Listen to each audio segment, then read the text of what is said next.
asked my wife Linda the other day whether or not I've been a gearhead my whole life. Yeah, I guess I have. I have loved cars from the time I was about 2 or 3 years old and have collected all kinds of them through the years. This past weekend, this old ponton of mine developed a fuel leak and I had to bring it into the shop to see what's going on. And I thought this would be a good chance to walk around the car with you and show you some of the unique features.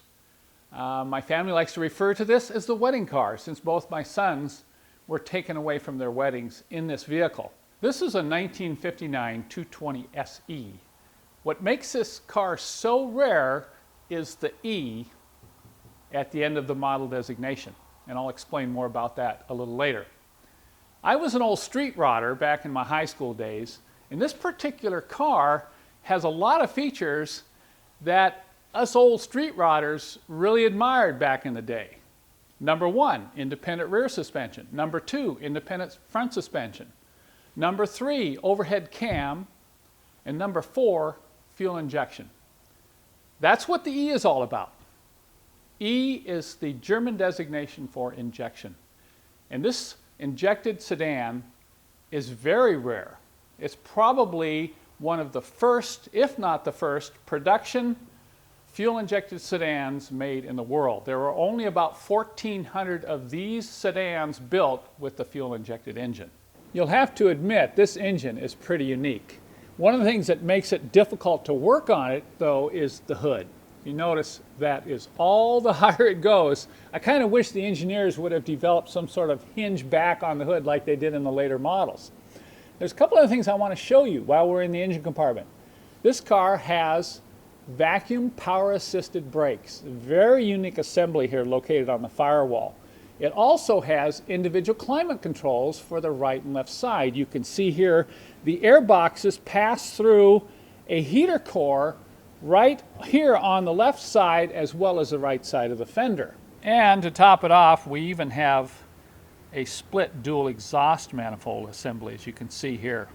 I'm going to go ahead and tighten these hose fittings on this fuel pump, and then we're going to roll it out to give this thing a test drive. But as long as we're underneath here, I want to show you one of the repairs I had to make on this car about 4 years ago. I've scheduled to go to a show, and I found out that the mufflers had some holes in them. So I just quickly patched them up with Miracle Paint and fiberglass cloth. You cannot believe that these repairs have lasted for almost 5 years. This gives you an example just how good this product is. If you're not familiar with it, you got to check it out on my website. This old Benz has a very unique look and draws a crowd wherever I drive it. Some people even think it looks a little bit like an embassy car. The other things that are really unique about this car is that it has not been really restored. It has had one repaint probably 25 years ago, but the interior is all original. The engine, transmission are all original. I've had to redo the brake system and the fuel system and put on a few nice chrome parts that I had. But other than that, this is a pretty virgin car. Now I'm going to get inside and show you some of the interior features. You know, one of the main reasons I enjoy owning these old Mercedes is primarily due to the way they ride and handle. This car is amazing for being, you know, a 1959 model. It'll get out and stay right up with modern freeway traffic. It handles, it's smooth and quiet, and a joy to drive. A lot of old cars aren't. In fact, this car rides better than a number of modern street rods I've ridden in lately. And look at here, bucket seats. I bet a lot of you remember those days. And for you old timers like me, this car has 4 on the tree.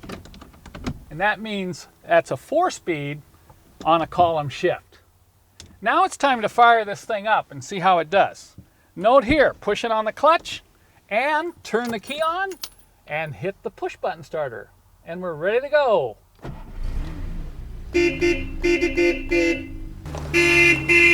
I'm out of here. I bet you can't catch me.